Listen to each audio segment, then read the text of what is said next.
Take a trip with us to Westeros.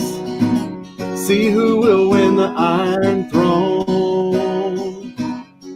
Is it worth ruling everything if you burned up all your friends with Drogon? Every season has some plot holes. Let's just fill those holes with mead, or whiskey, wine, or blue milk, or a misplaced Starbucks cup. You'll see we're the Plotaholics, a small council of three. We're the Plotaholics. Thank the old gods we aren't unsullied.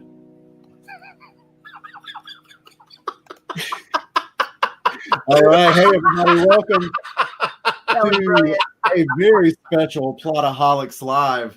I'm Shane Wilson. There is the T-shirt King, Bryan Tan, and our very special guest, Katie Salidas. I'm sorry, I tried so hard not to laugh.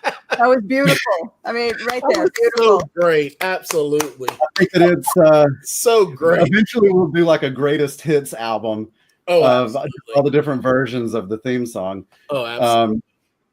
But yeah, so Katie, why don't you introduce yourself to our audience? We'll just start there and then we'll get into it. Okay, well, hey guys, I know some people recognize me because we all kind of follow the same circles here, but I'm Katie Salidas. I am an urban paranormal fantasy author. I've got about 5 book series under my belt right now. The Immortalis series, the Little Werewolf series, the Old Town Pack series, the Chronicles of the Uprising, and my newest baby, the Agents of Asset.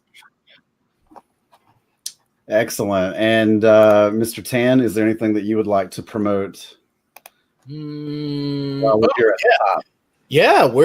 are Shane and Katie less than a month away from the re-release of Invincible Heart, the 2017 Fantasy Con award winner for dystopian fiction. Pumped. New cover, updated insides, and it's going to be awesome. And I'm actually still working on the Concussion, which I should be ready to turn that in for edits by the end of the summer.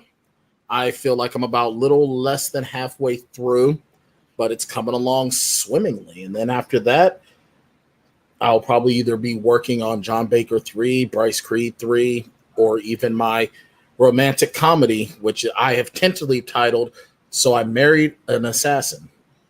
Ooh, I like that. I like that. Very good. All right. So excellent. And so Bryan and I are the Plotaholics. Katie now makes the 4th Plotaholic. Yes. If you add her to the list with Joe Compton. So we're really here tonight to pregame and prep for the big Game of Thrones series finale that airs tonight on HBO at 9 Eastern time. So we're going to try to get through as much of this as we possibly can. Katie has a ton of thoughts. Yeah, you definitely have to check out this Katie's I don't know, should I call it a co-op? I mean, what should I call this? It's more than a blog post, that's for damn sure. Oh, yeah, maybe my just bitter diatribe. I don't know. I had originally meant to write it for First Comics News because I do a column twice a month there. And since Game of Thrones has been the hot topic in the geek world right now, that's the perfect thing to write about. But in writing it, it went from like a little 500-word article to about 2,500 words. Yeah. As I tried to dissect my issues with the season. It was an excellent read. Absolutely. And I really just kind of want to, I guess we can start with, well, Katie, let me ask you this. You're a much, I think, more, I don't know, you're a connoisseur of Game of Thrones. I am a casual observer. You're like way more into the lore and things like that than I am. And so I want to start, I'm sorry? Obsessed, right? Yeah, obsessed. Yeah, that's a good word. Around that word. Yeah. Well, I refer to you as the fangirl. You're like the fangirl supreme of Game of Thrones. I like that. I So need like let a me- full Khaleesi style title for this.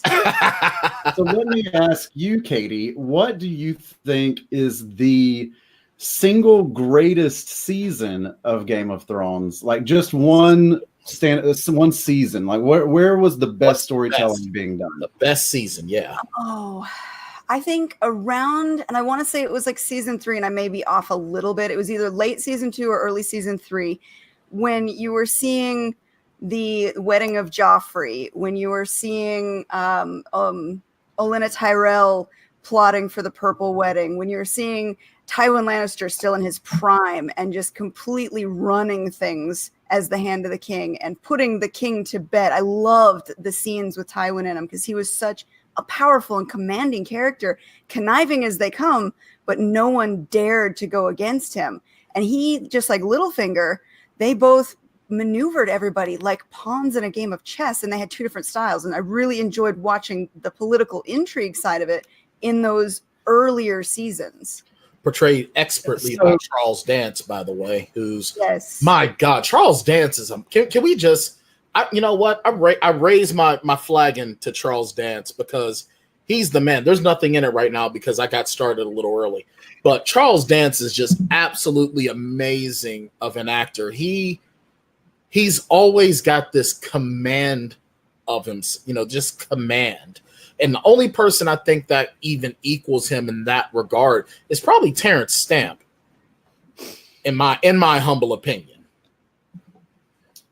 So, Katie, I actually really agree with part of what you're saying there. The appeal of the show in the early goings was the manipulation and the political intrigue of it. Like, it really did politics better than anything I can think of. Yeah, it's even better than today's political climate, I'll tell you that much. It was a lot blend of politics and fantasy. I always called it the political high fantasy epic because of that. You had the fantastical elements, you had the others, the White Walkers, the dragons, you had the like the Red Woman we were talking about before we started. There were elements of magic and fantasy, but it also circled around the people that lived in this world and how terrible they were to each other as they were playing this literal Game of Thrones. Right. And I think that with Tywin, what was great to me, and I might be wrong, but Tywin Lannister to me was almost like his introduction was almost like the Emperor in the early days of like Empire Strikes Back going to Return of the Jedi, because they talked about him like he was like this mythical figure. And it's like, dude, who's the guy that can rail in Cersei and Jaime, and even Tyrion has to like show respect for? Bam, Tywin. Okay, season 1, when Jaime Lannister escapes from King's Landing after attacking Ned and goes to find Daddy. Charles Dance, he's actually skinning that stag in that scene. That's an actual stag. He learned to do it for the authenticity of the scene. What a badass. Seriously. Yeah, for sure. And the fact that he runs home and his dad just like, what the hell are you doing? I loved the first season of this show. And I think something that we will continue to come back to, and something that Katie wrote a lot about in this article, is how the show subverted expectations originally versus how they are subverting expectations now. And when you get to the next to the last episode of that first season, next to last episodes also not very kind to our characters. Penultimate episodes are very cruel, as are weddings. Yeah. But you but can't that penultimate no. We're gonna do a destination wedding, like but yeah, like when Ned Stark is killed, I'm like, yo, all the rules are off on this show. Like nothing matters anymore, because this dude was the protagonist of this show. Absolutely. For several hours. Oh yeah. I should have known though. I should have known. Sean Bean, he always dies. And it's too hot in here for me to keep up the facade of having my royal cape. It's too hot in here. Hey, you know, you can't all be kings. No, I'm still queens. the king. I'm still the king. I just don't need anything fancy for it. You know what I mean? I'm the king of the wildlings. that reminds me of the episode talking about Tywin again, where Joffrey's mouthing off to him. He's like, I'm the king. And he looks at him. He's like, anyone who has to say he's the king isn't. The king's tired. He needs to go to sleep. And I'm like, you just put the most powerful man to bed. Oh my God. Seriously. Yeah. And Joffrey just took it like, okay. Yes, sir. Yep. Yeah. Well, you don't that's your grandpa. I agree. I think that those early seasons are very good. And so let's Brian, your favorite stretch of the show. What is your favorite arc of episodes? Oh, wow. I have to say Jon Snow with the Night Watch and how he slowly goes from being like just shit on left and right to really coming into his own as a leader. I thought that was very well done. And I came in late on Game of Thrones because, you know, I didn't really have HBO. And, but I specifically have gotten back to HBO for Game of Thrones, just to let you know how powerful the series is to me, you know? And so I have to say, Jon Snow's, what I like to call his leadership arc, how he goes from being a boy to being a man and a leader. I love it. I think it was very, very well done, culminating to his death and resurrection, and how he actually risked it all for a group of outcasts, and that loyalty that he inspired. Well, so let me strike the first blow then. What was the point of his resurrection as we get into season 8? The point of the resurrection is it shows the fact that this is Jon's crown, man. It's his. And I think that I forget the guy's name and I suck at it. I'm sorry. But, the eunuch. No, the eunuch. Grey Worm? No, not Grey Worm. The bald eunuch. Yeah, Varys. Varys said it best. The guy that doesn't want power is the guy that should have power. And Jon has never wanted anyone to follow him. He's always been willing to do the job himself. And I think that his death in that whole arc, it just goes to show how he's matured to be a king. I mean, who doesn't want to follow a man who literally cheated death? He didn't do it by himself. No, he didn't. But the thing is, who's not going to follow him? If he came to my house and he was like, hey, I'm Jon Snow, you know, the guy that died and came back, I need your help fighting. Dude, you beat death. I'm with you. Yeah, so I don't want to get into too much speculation about tonight yet, but I do want to return to that thought because I think that it could have implications in the finale. So what I want to go ahead and get into this new season, because this is where I think are going to probably dig in and get into the most debate. The battle. I have been looking forward to this battle all week. Shane Wilson, Katie Salidas, winner take all. Let's get ready to rumble. Honestly, it's probably not going to be as violent as everyone would like it to be. Oh, Jesus. Come on, man. That's not fair. So, let's see. Katie, let me ask you this. Is there anything redeeming about this season of Game of Thrones? Okay, well, I mean, you start off with the good. In any critical review, you always want to look at both sides. The cinematography, absolutely beautiful. And yes, even though The Long Night was dark, I love there were ways to correct that, and there was a lot of really cool stuff to see. So they did an exceptional job with the cinematography. The actors, as always, top notch. They did a beautiful job. I love seeing their character portrayals. Arya, my favorite. I absolutely love the fact that she's still alive. I don't necessarily agree with everything she's done, but I love the fact that she's still alive. Jon Snow, I'm glad he's still alive, but I still wonder why, because they seem to have gotten rid of the whole prophecy angle, which would have been the reason for him coming back. But that's another topic to speak on. We're talking about the good stuff right now. The dragons looked awesome. The CGI, really, really cool. The scene with King's Landing, even though it's a horrible, horrible scene, that looked cool.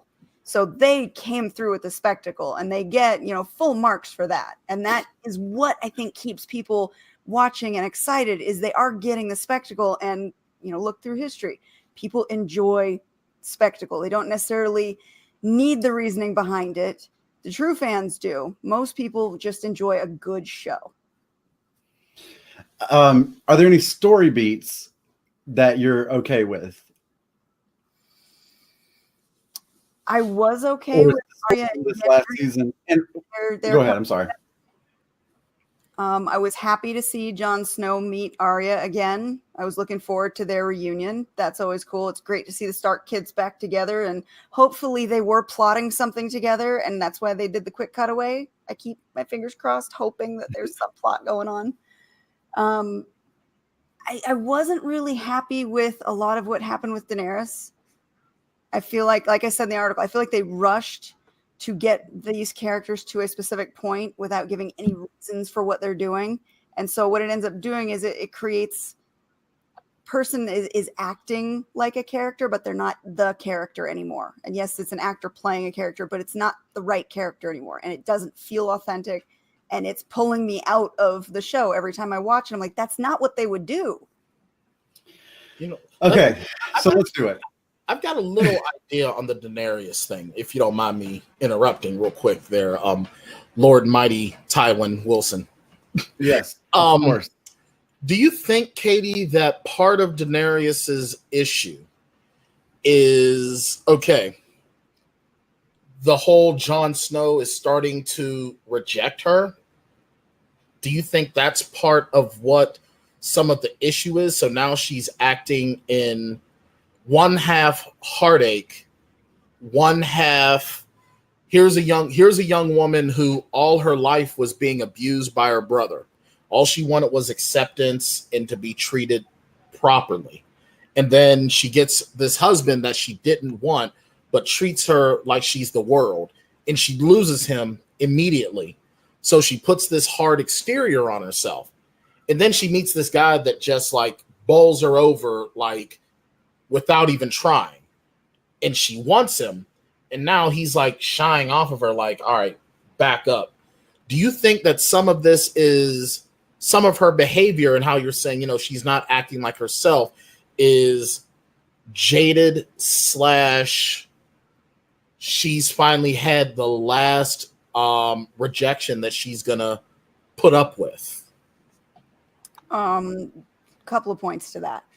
So the jilted woman trope is really, really lazy writing. Agreed. The revenge because you were jilted by a lover. That is not the worst thing that Daenerys has been through.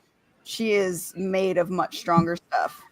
And if you want to compare that to what she did to Daario Naharis, she did the exact same thing to him.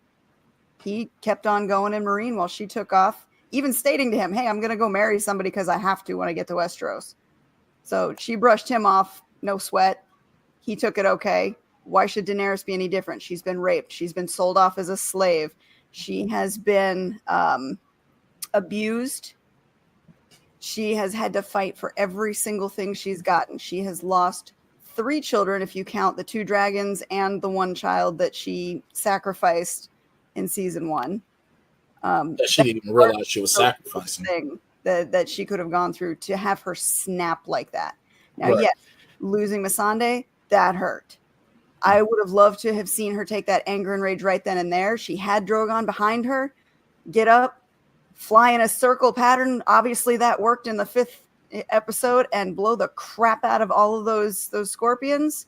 Mm-hmm. I mean, that's when you take your rage out, when your target is right there, just taunted you, just killed your best friend. That's when you do it. You don't wait 2 weeks, which is essentially what they said the wait time is, which is ridiculous if we're looking at how big Westeros is. And Jon's army was marching from Winterfell down to King's Landing. They really shortened that time span up because it was months the first time they had to go. Yeah, I was gonna say that. Didn't it take them like 4 months to go from Winterfell to Westeros to You're talking about it, I think they said it was like 1,000 miles on foot or even on horse. That's so not. This is one of the things that I have issue with in the last little bit, and that is just general travel time. Because I think if I want to come back to Daenerys because I want to sort of push back a little bit, but in terms of a weakness that I think we can all agree with, there's a real issue in the last little bit here with pacing. And because because they're in a hurry, like you've said, to get characters where they need to be at the end of the story, because they've decided that this is going to be the end of the story. Things are just in a real hurry. And so where you would have multiple episodes of people walking or traveling for a while early in the show to go just a little ways, now you've got people traveling the entire length of this continent in like 15 seconds, you know? Thing with the show, look at those early seasons. Some of those shows, you took the entire season for kids to get from one place to another, and the journey was part of that. That was part of their character building. Travel point. Well, and so much of their world building too, because they invested so much energy in showing you how large of a world this was. Yeah. I mean, look at Brienne and Jaime's journey. I mean, that was a definite character building journey, and it took a long time for them to get where they were. Yeah, it's almost like we have the Elder Scrolls travel option now. Hey, you've been here, you've discovered it. Right. Now you can get there half the time. That's actually a really good point. It does feel like a video game, the way that they're moving around this place at this point. So I want to go back to Daenerys and talk a little bit about that. I think that when we talk about episodic storytelling, especially as it happens on television, we tend to look at standalone episodes and say that in this episode, this character did X and Y, and then Z happened. And if X and Y don't add up to Z, then we get angry. And then if you take a step back, then you might look at a season-long arc, and you might say, okay, since the beginning of the season, A, B, C, D, E, F, G has happened, and now Z has happened. And maybe that doesn't add up either. But I don't think that Daenerys lost her mind because Jon wouldn't sling a wiener in her.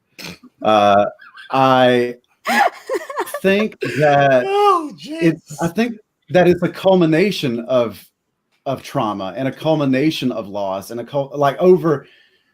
and I don't necessarily agree with the whole, well, if you didn't see this coming, then you haven't been paying attention necessarily. Like, I don't necessarily buy that she's been going crazy all along, but I do believe that every person has a limit in terms of what they can take. And I think that if you look at the culmination of her trauma, all of her loss, that it wouldn't be out of the realm of reasonableness to think that one little thing might be the last little thing that pushes her over the edge. I love those people who do if you haven't been paying attention, kind of throwing it back in your face. And they cite all of the bad things that Daenerys has done. Okay, well, let's look at them point for point. Let's start at the very beginning. Mary Mazdur tricked her into trying to use magic to revive Khal Drogo. She ended up sacrificing her baby. So what did Daenerys do? She lashed her to the funeral pyre. Pretty justified. Somebody comes after your child. You ask me any mom in history. Somebody comes after your child, you're going to defend them to the death. So, okay, that was justifiable homicide in my opinion. Moving on, let's look at when her dragons were stolen when she was in Karth. Again, a mom defending her children. She is going to go after them with prejudice. And she did. She locked away, I forget his name, and his lover in the vault. She destroyed the temple, and she went on her merry way with her new golden and ships. What is that? Oh, I need to see these ships. So, okay, so there's another show of violence, but it was justifiable. She was attacked, and she fought back. Let's look at when she went to get her Unsullied army. Yeah, she burned the Masters to free the Unsullied. They had clearly shown how horrible they were to these people. She was not only freeing them, she was making sure that freedom stuck, which earned her the army's allegiance, and they followed her willingly. When she went to Marine, or I think it was the city before Marine, I can't remember the name of it right now off the top of my head, she empowered those people to throw down their chains and to release themselves from slavery with the backing of her army right there saying, hey, we've got your back. If this doesn't work your way, we're still going to come in and sack the city. It's all good. So there was the threat of violence if things didn't work out, with a good reason behind it. Yeah, she made threats here and there, but when she acted on something, it was always within reason. Yes, it was cruel when she did it, but it was within reason. So I have no issue with her ruling with an iron fist and being a very strong, powerful leader with a dragon at her back, willing to burn the people Right. against her. But that And doesn't. I'm with you.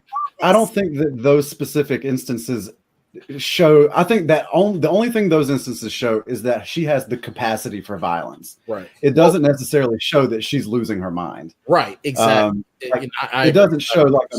It just shows that she has the capacity for it, which is fine. Right? If you push her, she will push back. Mm-hmm. Right. Which is why in that instance with the bells, why didn't she go straight for Cersei? I could have enjoyed the hell out of her burning the Red Keep to the ground. That would have been wonderful to watch. Mm-hmm. But the turn episode made no sense to me. Well, there's one thing to Katie's point that I do sort of want to remind us all about, though. Also, the only reason why the witch did what she did to Khal Drogo was because the Dothraki sacked her village in the first place, and she was raped. So, in her mind, what she did was justified. Granted, going after an unborn child is taking it a little far, but she was justified in her own right as well, I think, because I mean, let's not forget the Dothraki can be kind of dicks too.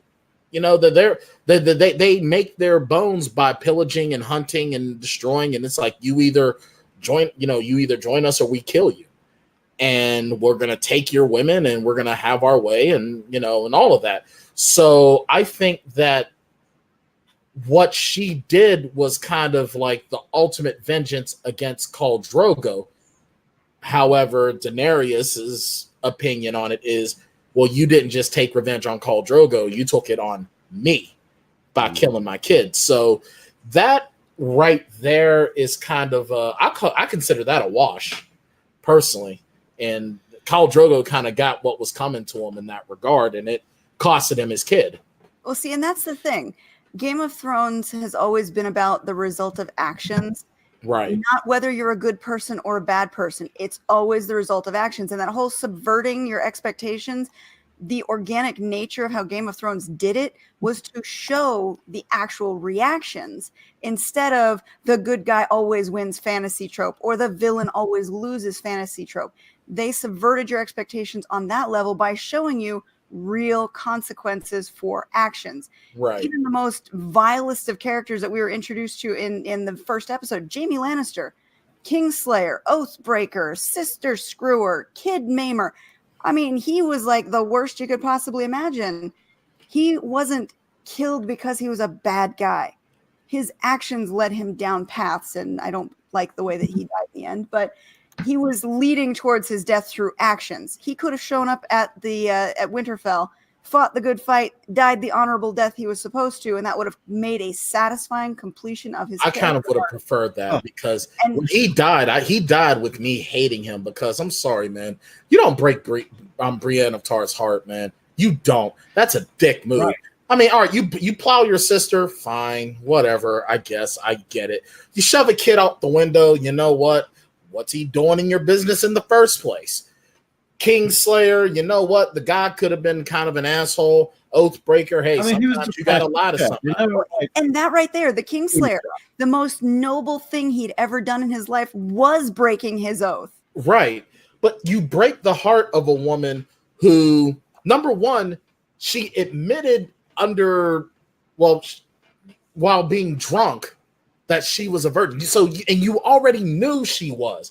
And she's like, I'm sorry, of all the people in this show, Brienne has probably got like the purest heart. And he knighted her. And this scene brought tears to my eyes. Oh, look at Tormund in the back. Poor Tormund. I'm serious. It's like she tried she tried to play it off that this didn't matter to her. This was everything to her. This is a guy that she respects, that she loves, and he just turned on her. And it's like, damn, that pissed me off. But then if I'd have been paying attention, the guy screws his sister, and he's broken his oath tons of times before. What makes you think he's not going to break an oath to Brienne? And that was even more upsetting. It's like, you know what? So you know what? Good. Glad you're gone. F you. But see, that's where I disagree. I think that they threw it in for shock value rather than following through with the character's arc. He was on a serious redemption arc. Right. And that's why I do last agree. minute you make him an asshole. Right. It doesn't feel right. It doesn't. It means everything that he went through to change was throwaway. And let me ask this question. I'm sorry, Brian. No, I've been doing it all the episode. So let me ask this question. There are a lot of problems with this. Seems to be the general complaint from fans is that they aren't happy with the way characters' arcs are resolving. Right? They don't like that Jaime went out the way that he went out. They don't like what he did in the last little bit in order to go out that way. They don't like what's going on with Danny. They don't, whatever, name it, right? Like everybody is sort of like pissed off about all the different ways the characters are being treated in the final stretch here. Do you think that these outcomes for the characters, if the seasons had been paced the same way as the early seasons, and we were looking at this development over the course of 2 or 3 seasons, Jaime's gradual regression, right? Those sort of is there a way to tell this story in which the outcome that we're getting does work because of better storytelling? I would have to say we got to go back to formula, just like in the first Spider-Man. Go back to formula. Go back to the writing process of this season to sort of. I mean, if you want to get to this point, I mean, honestly, I would have preferred Jaime die in the Battle of Winterfell. I would have preferred his death there because that would have been a great culmination of him going from being Kingslayer, Oathbreaker, and blah, blah, blah, to actually be an honorable knight. I think that would have been great. Our trope in fantasy is the honorable knight that gives his life for the realm. And I think that would have been the best story arc for him. Hell, I wouldn't have minded seeing him take the sword for Brienne and tell her that he loved her before he died, and then get up as a White Walker, and then she has to kill him. That really break her heart. I think that would have been perfect. However, I guess trying to play devil's advocate, that's just the one part. There's certainly other things. Daenerys, I don't know. I don't know. But I think with Jaime, I think maybe one of the other things that they really wanted to try to throw too is the fact that, even though, him and Cersei have this incestuous relationship, they're also twins. They've been together since the very beginning of their existence. So maybe maybe in his mind, he knew that she wasn't going to survive.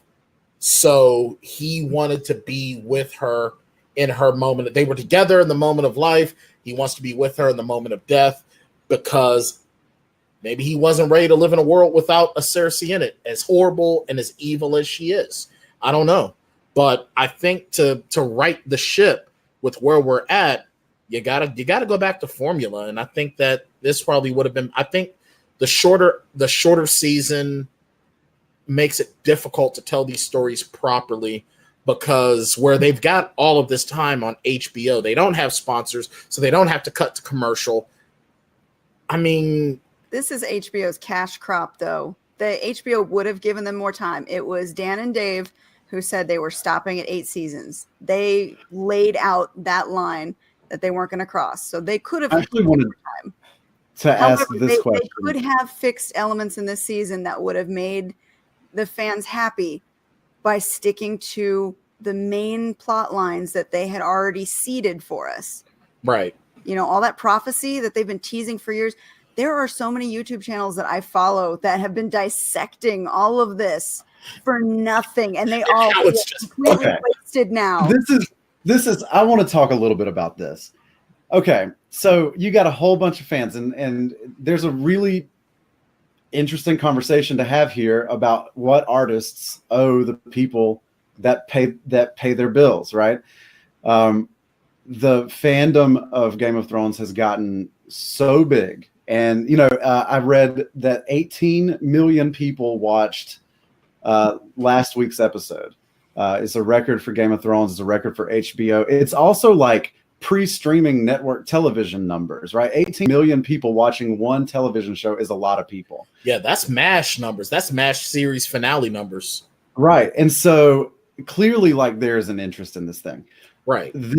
So do the creators of the show owe the audience the ending that that most of them want? Do we as writers owe the people that read our books that to give them this ending that gives them the right kind of closure, et cetera, or can art completely flip the script on that? Because we live in a world with false prophets. Why do we think that these prophets couldn't be wrong, right? Like, what is it about, everybody invests, the fans of Game of Thrones have invested so much time in trying to crack the code that maybe they missed the fact that there was no code to crack. There's this element of chaos to this world, and there always has been, that maybe it doesn't mean anything except that a bunch of people are trying to sit on this chair, and maybe at the end of the day, nobody gets to sit on it, and that's the whole point. That's a good point by you. That's a real good point by you. That's why you're wearing a crown right now. I'll counter that. Oh, yeah, please. Because I do think that, especially in a series that has gotten this big, your fandom, you can't forget them. They not only drive merchandising dollars, they also have a large voice. Now, we've heard about the petition going around, and a lot of us have just laughed at it. Ha ha ha! Nobody's going to listen to this petition, but it has over 1 million signatures. 1 million people, actually more than that now, have lost faith with Dan and Dave because they did not deliver on what our expectations were. And as Game of Thrones fans, we knew this wasn't going to be a happy ending. We knew that. We never wanted a happy ending. We wanted those plot lines closed appropriately. Now, Dan and Dave are moving on to Star Wars. If those 1 million plus fans have made their voices heard, do you think that the Star Wars people are going to maybe reconsider that contract? I don't think so, I don't know. Because it's already they've already signed. Broken fan base, so they're already in trouble. Do they really want to latch their names onto somebody who just ruined Game of Thrones? Right. Well, I think that you also have to wait. It's the same thing that we all said at the end of Infinity War, right? Like, you have to wait to see what the final writing on the wall is, right? So they only have like an hour and a half, right? How long is tonight's episode? Joe asked that a minute ago. I think it's going to be one of those 80-minute episodes. Yeah, so they have 80 minutes essentially to right the ship and put a bow on this thing that people can be happy with. Now, they can't go back and like undo some of the things that have made people angry, but they could conceivably resolve this thing in a way that will make people at least happy. I'll also counter that 1 million signatures is a whole lot of signatures, but I'm also willing to bet that not all of that million is looking at this in the same way that you're looking at this, Katie, because like your reaction to this is absolutely measured and absolutely justifiable from like an analytical standpoint, right?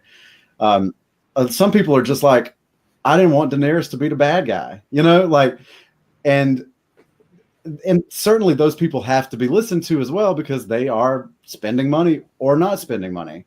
So whatever they're 86,769 as of 35 seconds ago, to be exact. Yeah. So I don't think that. I mean, no, HBO is not going to remake the season. No. No, that would never happen. No. Let me ask this. I was going to ask this a minute ago. Do you think that HBO? So like D&D, right? They say we're going to do 8 seasons of Game of Thrones and then we're out. Should HBO have just been like, okay, then we're going to give the rest of it to somebody else and like let the show continue under a different showrunner?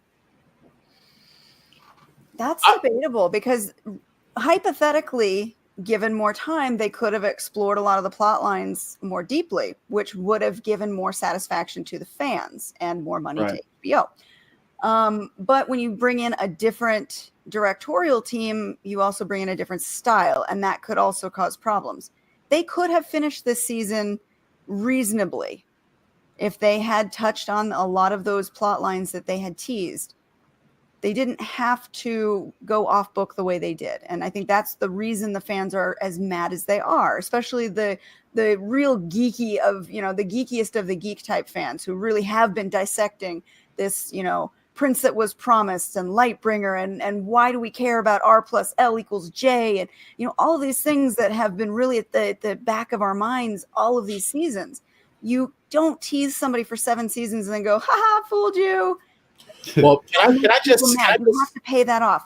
You have to have Lightbringer be something. And I would have, when watching the Battle of Winterfell, I would have accepted poetic license of Daenerys being the princess who was promised and her dragon being the Lightbringer and blowing the crap out of the Night King. I would have accepted that, touching on prophecy.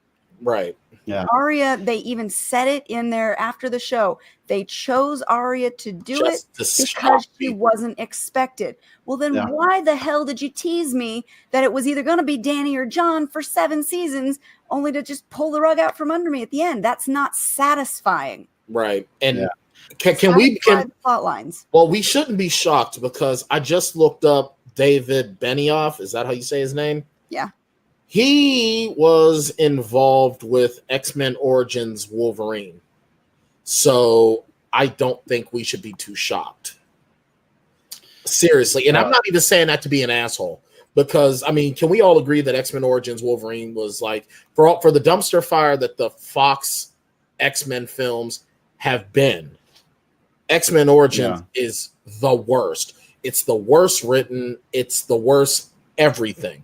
So can we even be shocked by this though? Because X-Men Origins was very lazily written, in my opinion. Things were just sort of thrown in, and even with them having source material, i.e. the comics, where the story arc of Sabretooth being Wolverine's brother was there, it was still done lazily. The whole thing. I want to go back to the Night King and some other things before we wrap things up. But real quick, let's bring in the drinking game correspondent for the Plotaholics. Yeah, I have to throw it on for Shane. Let's lighten it up. Let's lighten it up. Episode. Yeah, let's lighten it up a little bit. Everybody, welcome her first appearance on the Plotaholics, Michelle Winfrey.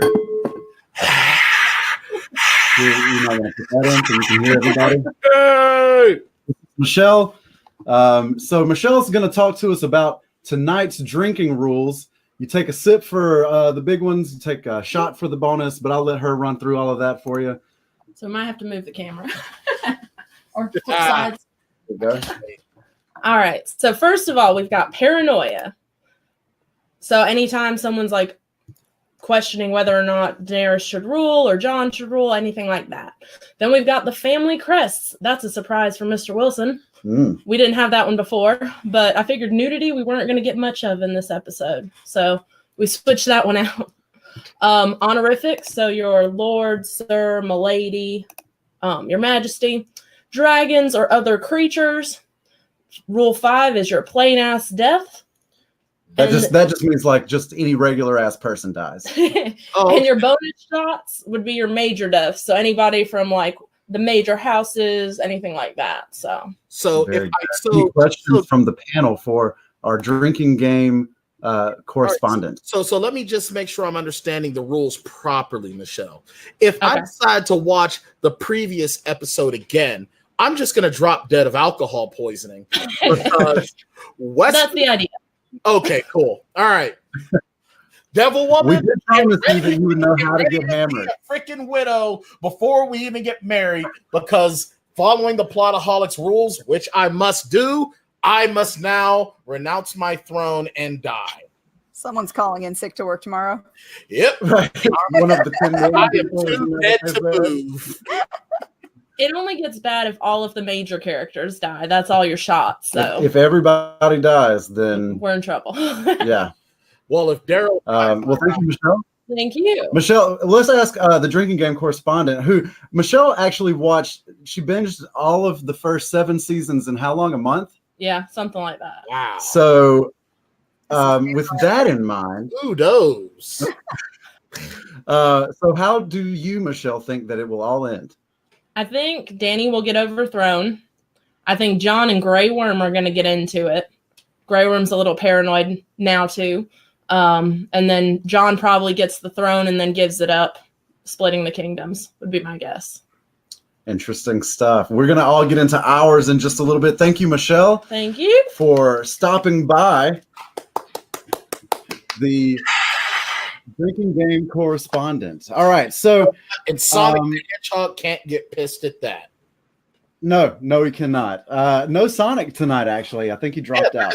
No, well, no. I think this season might get a Sonic. This season might. Maybe. All right. So let's talk about the Night King a little bit, and then we'll get into our predictions for tonight. Katie, I know that you have specific beef with how the Night King storyline was resolved. So do you want to talk a little bit about that? Oh, where do we begin on that one? I mean, shit. They from episode freaking 1, they introduced the others, which the others are what they call them in the book. The Night King is actually a different thing than what the show uses. So the show's Night King has been set up as the big bad. We've had Craster basically giving up all of his boys to the Night King to become whites. So I think it was teased that he had like 99 sons. So there was essentially 99 whites, and then anybody that they raised from the dead to be their army of the dead. We're talking a massive apocalyptic force, the literal bringer of the night. And it was taken care of in 1 episode. Yeah, okay. And their battle strategy, don't even get me started on that. At least Thanos got 2 movies. He got 2 movies and a past iteration. I would have enjoyed. Okay, on the battle tactics, you said how could they have fixed the season? Okay, so let's say they do take 1 episode to handle the Night King. Why didn't they have special forces like take Tormund, take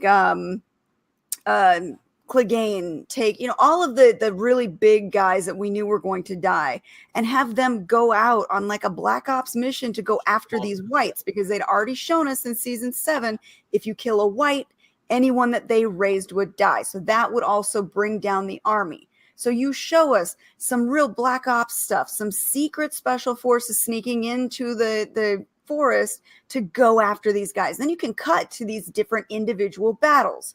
You don't have all of your Dothraki running straight into the darkness. So I mean, it was a cool my biggest beef thing to do. My biggest beef with this whole season is that their tactical strategy for that battle was awful. Bullshit.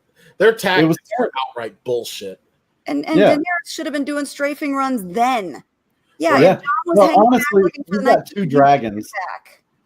Yeah. You got 2 dragons. Perch those bitches on the walls. Put everybody inside. Put a couple of barriers out there, some trenches, set all of them on fire, and then just let the dragons just mow people down as they come up until the Night King shows up. Right. Who apparently now is like Storm from X-Men, because now he can just like control the weather and shit. Like, what was that about? Yeah, that I watched that and I'm like, oh, so he does this now.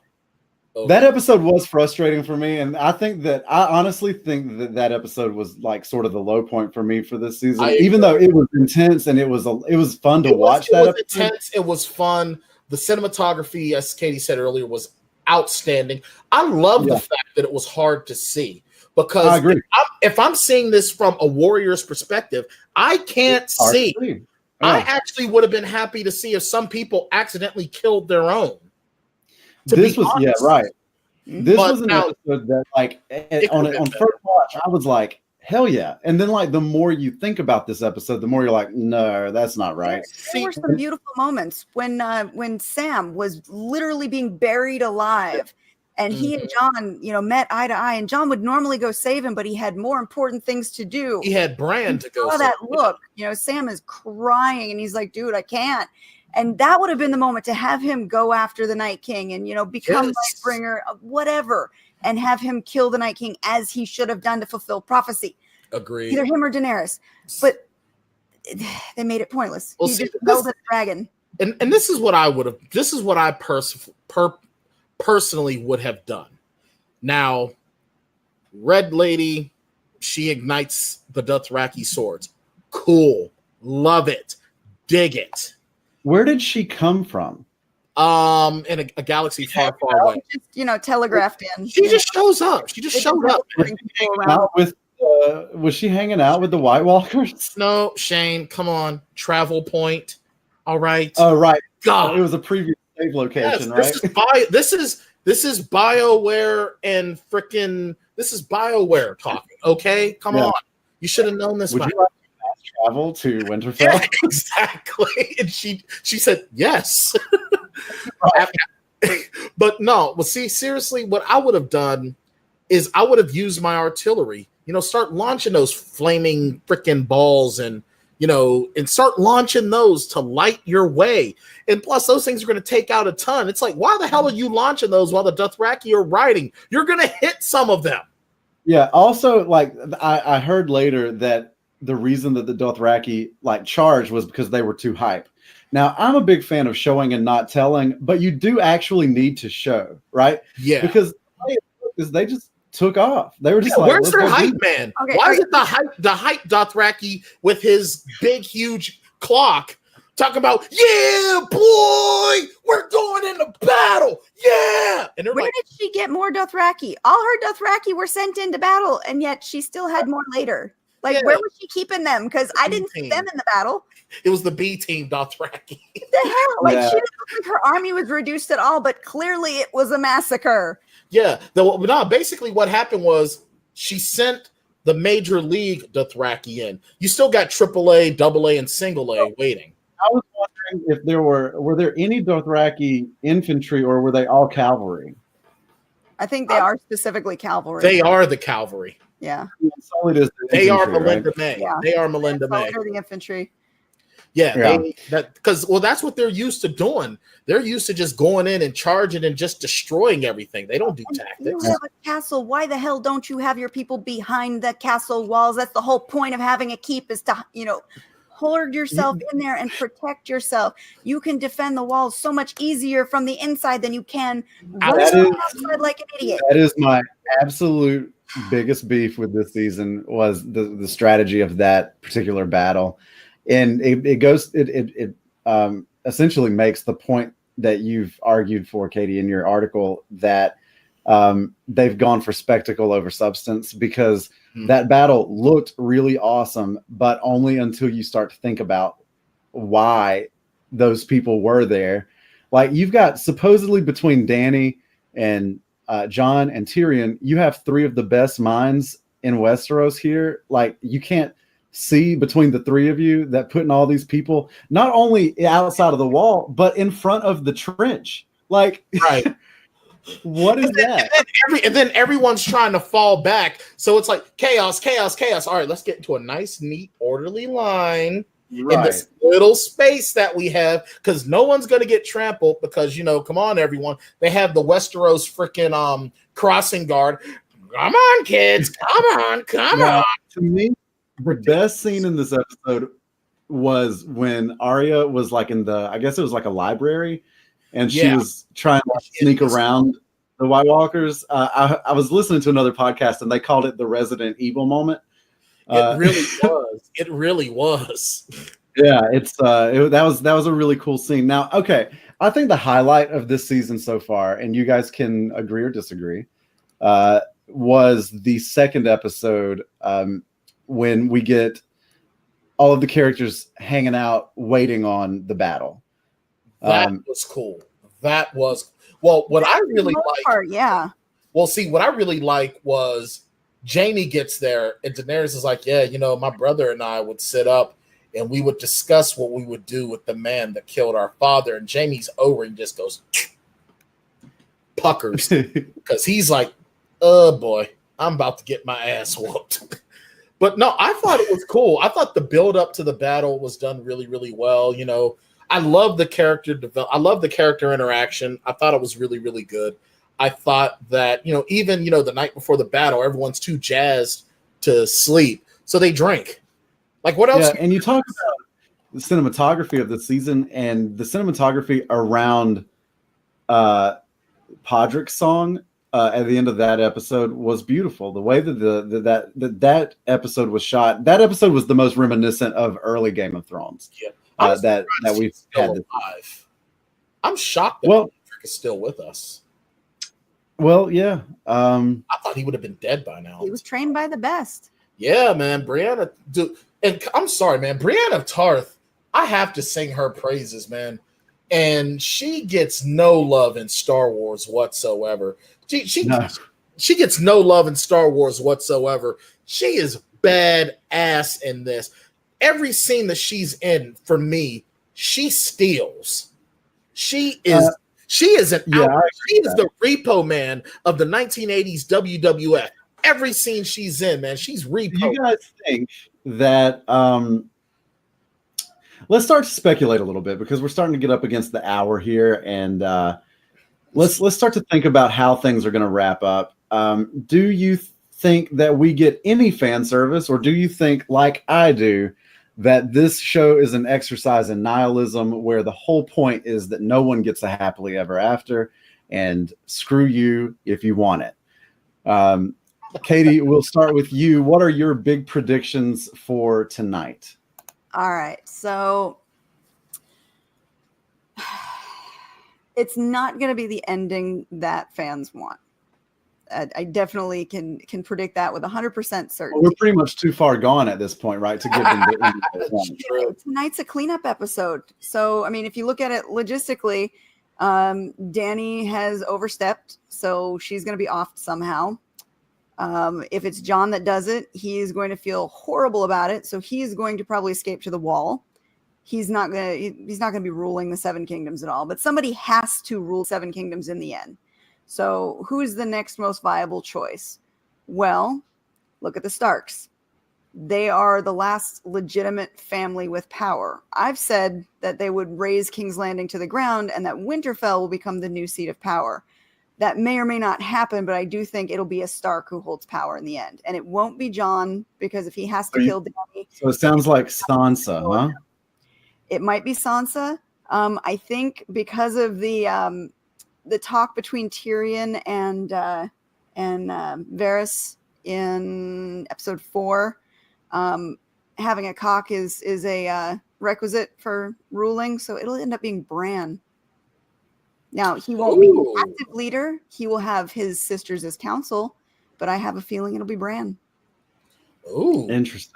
Well, he is very good at sitting. So, depending on when he's captured, because he's committed treason, he may die, or if Dany dies before he's taken for treason, he may survive. And if he does, he's the smartest guy around. He deserves to be on the King's Council somewhere. Tyrion, I would love to see him last. Tyrion, absolutely. But that's my prediction, just looking at the way they've set the season up. It's not the prediction that I had originally envisioned for the close of this 8 seasons, but this is just from what they've telegraphed based on what they've shown us this season. Oh, I kind of feel like they really haven't done much with Bran. Like he said some cryptic shit, said some cryptic shit, sat in a wheelchair, and his eyes went white. I'm telling you, Bran. These two guys don't know what to do with him. He's like the Hulk of Game of Thrones.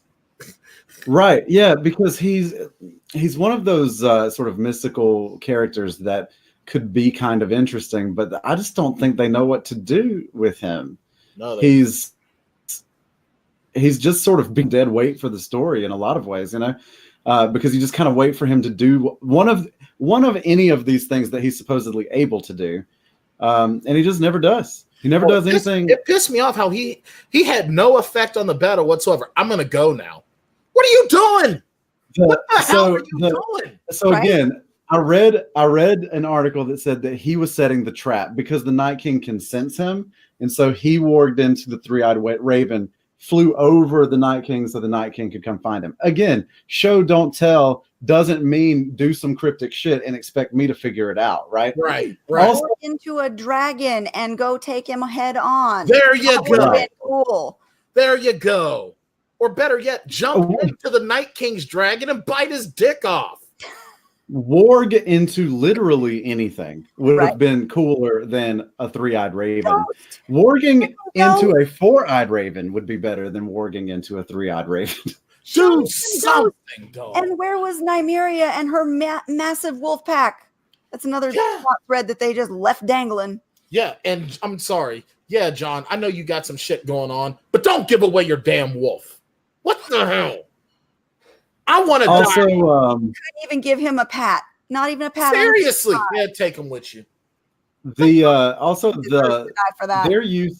Their use of dragons this season, with the exception of Burning King's Landing down last week, has just been like, do you even realize that you only have 2 of these left and now only 1 left? Like, what is going on? And now all of a sudden all of your dragons can fly around arrows and shit last week. How did everybody get really bad at using the scorpions all of a sudden, you know? Oh man, it's wow. The more I think, the more I'm just no, you're right. And Katie is right to a point. Like there are things about this season that if you pull on the thread too much, it starts to fall apart. And it starts to get like super problematic. Now, badly constructed sweater. As a more casual fan, I have thoroughly enjoyed the popcorn element of this season. And as a borderline anarchist, I've thoroughly enjoyed the chaos. And I've also, like, even more so than the chaos of the show, I've enjoyed the chaos of the fandom. Like, it has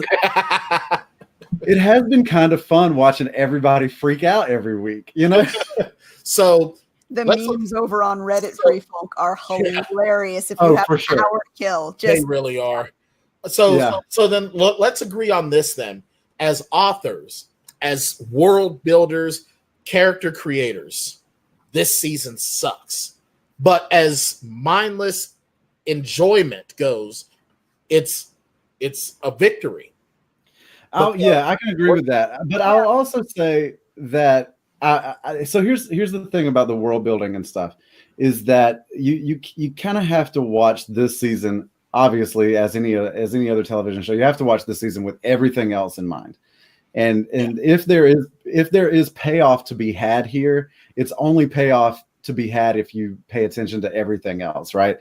Now, to hear, some people argue this, including Katie, if you pay attention to everything else, then you're going to be even more pissed at the new stuff, right?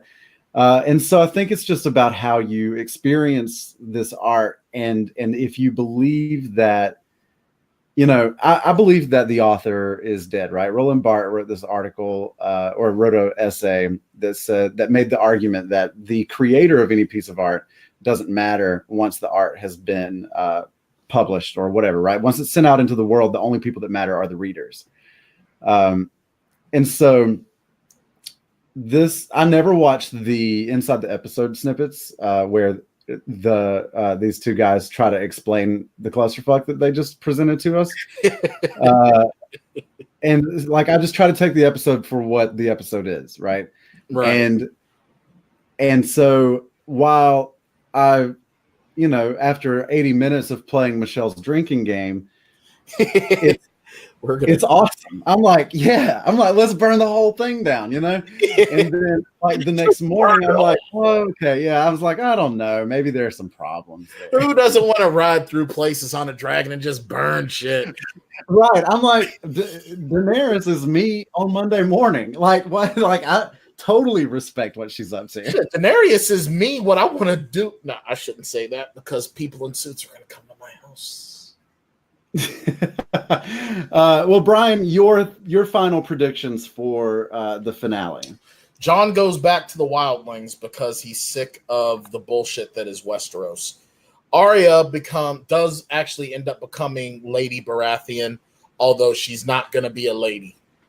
I see Sansa sitting on the Iron Throne with Bran as her trusted advisor, with Brienne of Tarth either as Hand of the Queen or as just her loyal bodyguard.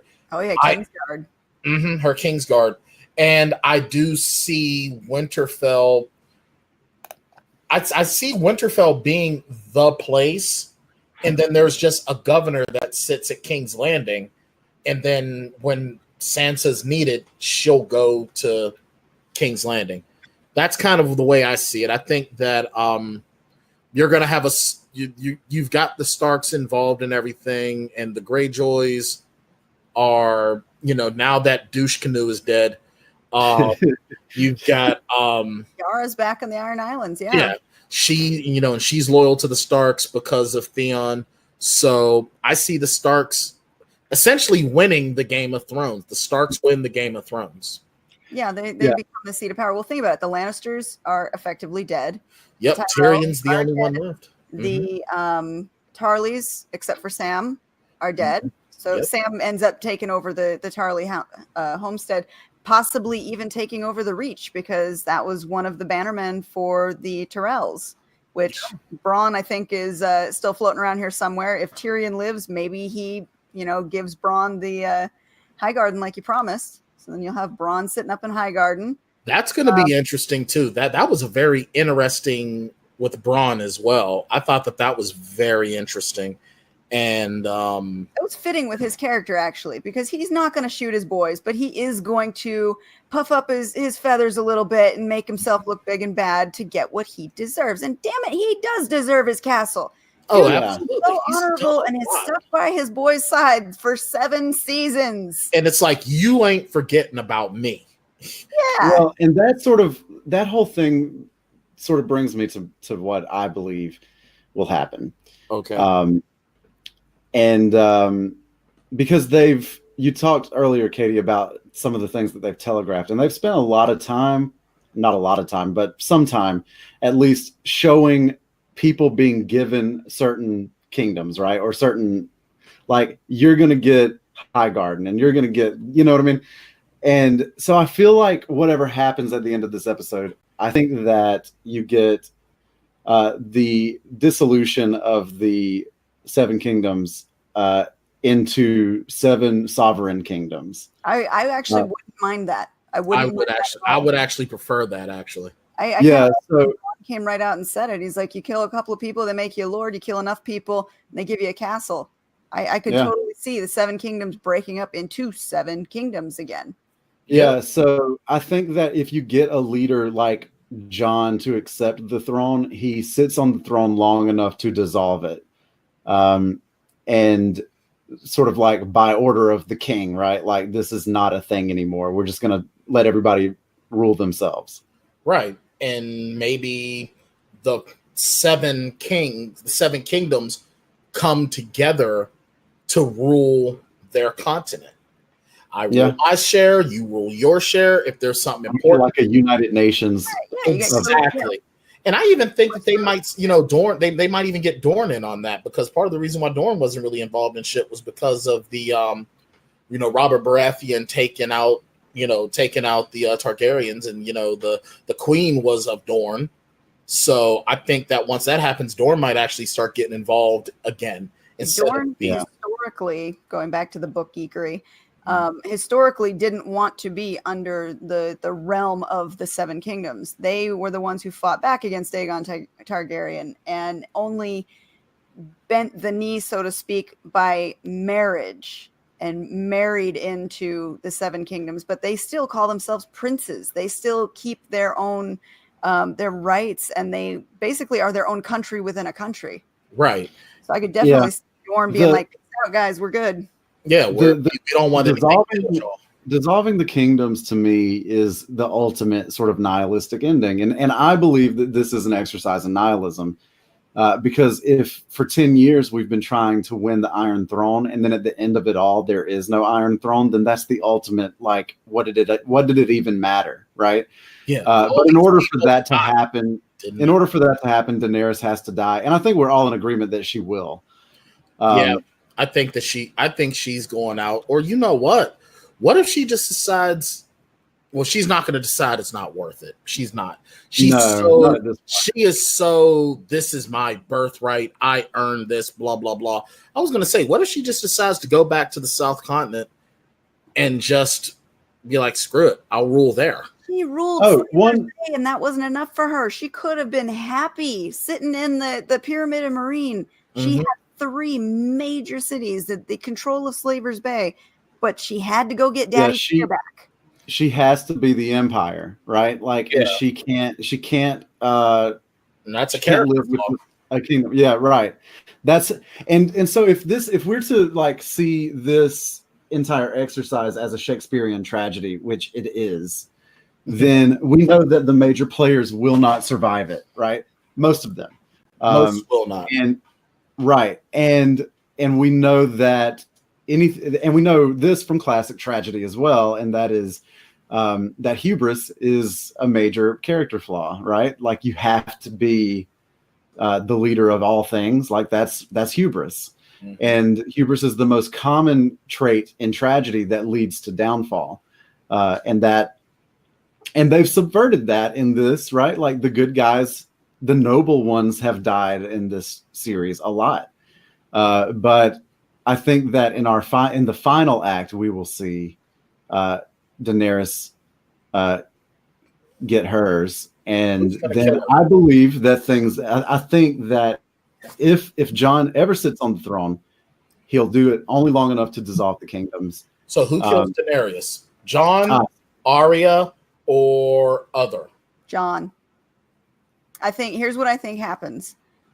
They've shown in the last episode he's completely useless, but they've shown his horrified face. I think he is the only one who can get close enough to a one-on-one with her, and he's going to try and reason with her. And when that doesn't happen, he's going to do what he has to do. Do you think him killing Daenerys gets him killed? Either by Grey Worm attacking or the dragon. Jon has so many supporters. I think that gives him leeway, and he's also the rightful heir, and a lot of people know this. So I think that kind of saves him, but he's honorable. He's as honorable as Ned Stark was. Mm-hmm. So I still think he's going to hold to that I don't want it. And I think he will go, like I said, either back to the wall or to the north or whatever, to be away from all of this. I don't think he's going to sit on the throne at all. If I were him, I wouldn't, because, I mean, I'm sorry, the throne, you ever see what the throne does to people? I remember I was watching recently a character profile of Robert Baratheon, and getting the throne was the worst thing that could have ever happened to him, because he was a warrior, a proud, strong warrior. And then he got on the throne, and then now he's got what he thought he wanted, but the woman he loves that didn't love him back is dead. And now he has to marry this woman who he outright loathes just to keep the political aspect of it happy. Robert was miserable on the throne. I think Jon sees what the throne did to Robert Baratheon, because Robert Baratheon was him and Ned didn't see each other for a lot of years, but Jon spent a lot of his life hearing about Robert Baratheon, and then seeing him when he showed up, it's like, ugh, why? Yeah. You know, and I think that Jon, even more than Robb, is Ned Stark's son, because Jon is just like Ned. Robb he had Ned's sense of duty, but Robb liked being king. Ned looked at Winterfell as his responsibility, not for something he enjoyed. It was his responsibility. And I can see Jon just going back to the wildlings and just living out the rest of his days. I mean, why be in Westeros at all? He'll probably go back to Winterfell to see his brother and his cousins. But that's it. That's as far south as he goes. Yeah, I can see that once it all shakes out, for sure. I don't know. I kind of want it to be Arya to put Dany down, just because that because I've been Team Arya since day one, and that would give me just like when she killed the Night King, it gave me a great deal of validation, even though Katie hated it. No, I didn't like that she killed the Night King, but God damn it, why didn't she kill Cersei? Oh, Yeah. I'm so Well, mad. I think the fact that she didn't get to kill Cersei was why she killed the Night King. And can we just, and we haven't talked about this, but can we raise our glasses to Sandor Clegane? Oh yeah. Sandor Clegane, man. To Sandor Clegane. Oh my God. He goes from being the NARP and YARP guy from Hot Fuzz to being probably one of the most complex characters who had an amazing story character arc, and it ended in the only way that it possibly could, with him still looking after Arya, the one human being in all of that life that he could say he actually loved. Yeah. Sandor Clegane, and I was all on board until he basically told her to go, and she went all the way down to King's Landing only to turn around at the last second. Are you kidding me? When but she's going to close another set of eyes. Excuse me, and scooted out of his way. Arya should have been right there, sticking him with the Valerian dagger. I mean, what the hell? I think the only reason why. I think the only reason why is because coming from someone that she respects, telling her, "Go. Do you want to end up like me? Go." You know, I mean, I get it. Arya's been wanting to kill Cersei since season 1. I get it. But I think that if that's the case, if Arya did take the time to go and kill Cersei and died in killing Cersei, that would have actually been a pretty good ending for her. That would have been a good ending for her arc as well, because she's done everything in she has prepared for this moment. You don't just go, "Oh, no, sorry. Can we reschedule that?" No. That's it. You go in guns blazing. You know you're going to end it, but you're going to end it on your terms. God damn it! Yeah. Did you guys read the Andy Daly article I sent you? I know Katie read part of it, where his theory was that Arya had worn the face of the ceiling and killed Cersei. I could see that because she is just about that badass. Where is men powers? They haven't been used at all in this season. I know. Yeah, that's one of those things that it feels like they've almost forgotten about, right? Yeah. Hey, can't Arya change her face like the chameleon? She can. Do you guys know, like a year from now, like D&D will be sitting around, they'll be like, "Hey, do you know what would have made that season better? If we had remembered anything about any of our characters." Next thing you know, in the new Star Wars freaking trilogy, everyone can do it.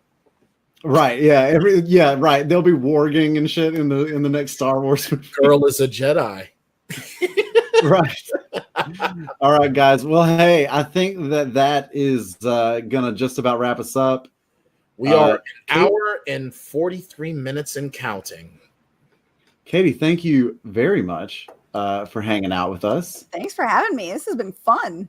This was I think so.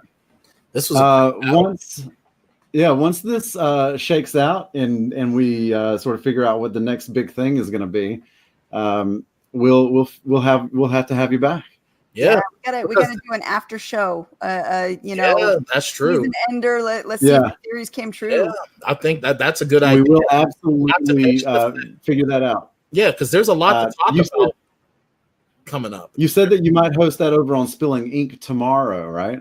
If I can, I would love to. I know you guys do your show on Mondays too, don't you? Tuesdays. No, ours is on Tuesdays. Yep. Okay, so yeah, we'll talk about seeing if we can come together for a Monday. Sounds great. Because there's also a lot of stuff going on.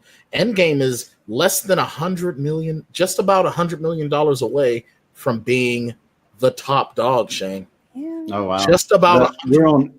We're on Avatar Endgame watch. Yes, we are. Not to mention that I went to go see John Wick Parabellum Chapter 3 yesterday. Yeah. And not to mention that we have to also talk about this new Batman. Yes. Bruce Cullen. Edward Wayne. I heard that the ink isn't dry on that contract yet. You know what? Oh well. Oh, this is going to be interesting. It's going to be interesting. And we might have to have Katie on our show on Tuesday too, so that we can talk a little bit about. Who do you think? Who do you think will be a better Bruce Wayne, Edward Cullen or Zombie Man? I think that Arya Stark would be a better Batman. Does girl have a face? Girl is Batman. At any rate, that is going to do it for us here at the Plotaholics Live Game of Thrones special. That's Katie Salidas. That's the T-shirt King, Brian Tan. And I'm Shane Wilson. And we'll see you again real soon. Yep. See you Tuesday. Take a trip with us to Westeros. Just, I don't remember the words anymore.